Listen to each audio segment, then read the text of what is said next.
Il y a des petites musiques qui caressent l'oreille et flattent l'ego. Celle qualifiant Roger Federer de plus grand joueur de l'histoire du jeu est évidemment de celle-là. Si souvent fredonnée, elle est devenue entêtante pour beaucoup. Pour lui, ce sera louange à gogo. Et son retour improbable et éclatant l'an passé a ajouté quelques lignes à un refrain déjà dithyrambique. Il y en a d'autres qui, en revanche, dérangent Louis. Surtout celles du numéro 2 mondial. Et qui font siffler ses oreilles comme rarement. Celle qui se joue actuellement sur le circuit fait partie de cela.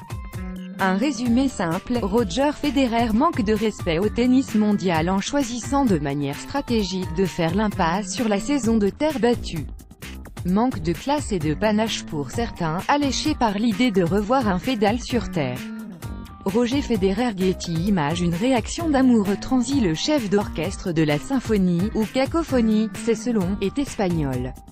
Et présente l'avantage d'avoir le même âge que Roger Federer. Feliciano Lopez n'a pas le même palmarès que Roger, mais a une certaine vision du calendrier ATP.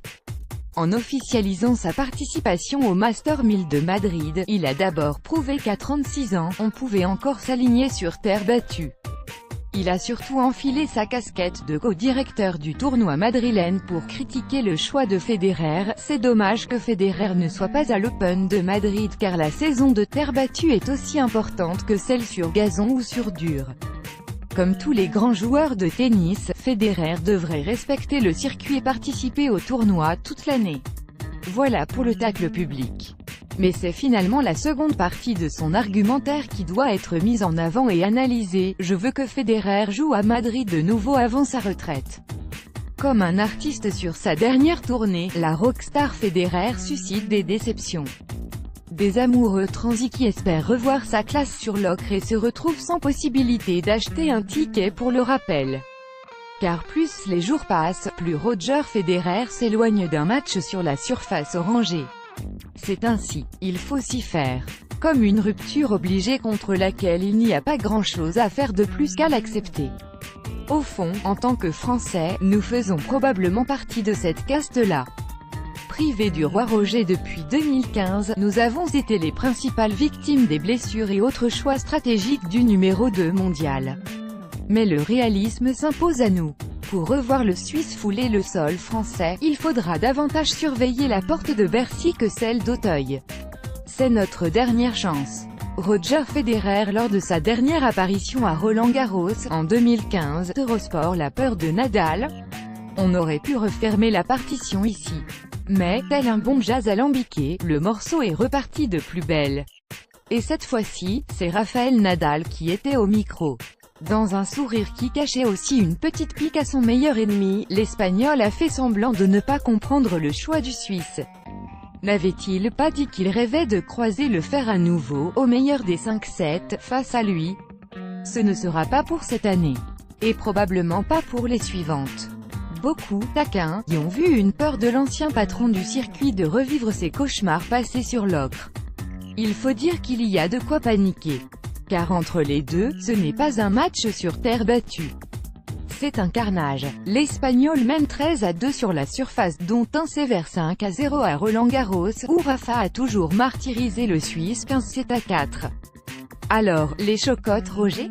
Il n'y aurait sûrement rien de déshonorant à avouer avoir quelques sueurs froides à l'idée d'affronter le meilleur joueur de l'histoire de l'ocre sur son terrain de jeu favori.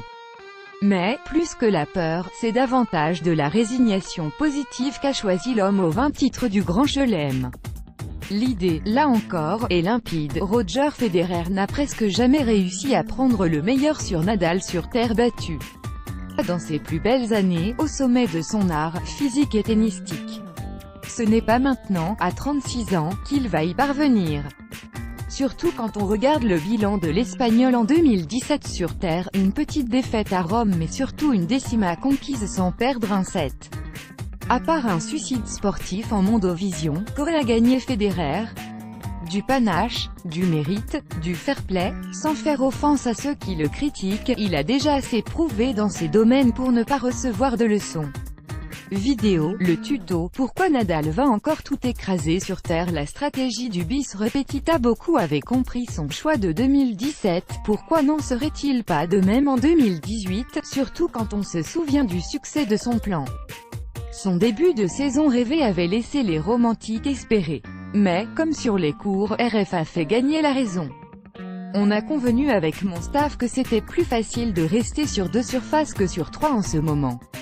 J'aimerais encore jouer le plus longtemps possible, avait expliqué le Suisse à Miami, visiblement fatigué, après sa défaite face à Thanasi Kokkinakis, 3-6, 6-3, 7-6.